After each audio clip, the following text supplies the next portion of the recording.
اللهم صل على سيدنا ومولانا محمد اللهم صل.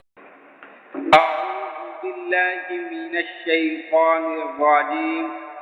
بسم الله الرحمن الرحيم. وصلى الله على النبي الأمي وصلى الله على النبي الكريم.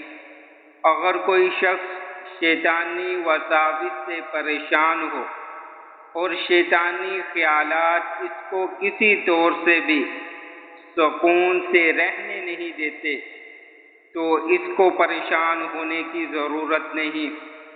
اس کے لیے اس میں الہی یا سلام ہر فرض نماز کے بعد 21 بار پڑھے. انشاءاللہ تعالی اس عمل کی برکت سے تمام دن شیطانی اثرات اور وساوس سے محفوظ رہے گا اور تمام دن سکون اور ذہنی خوشی میں گزرے گا.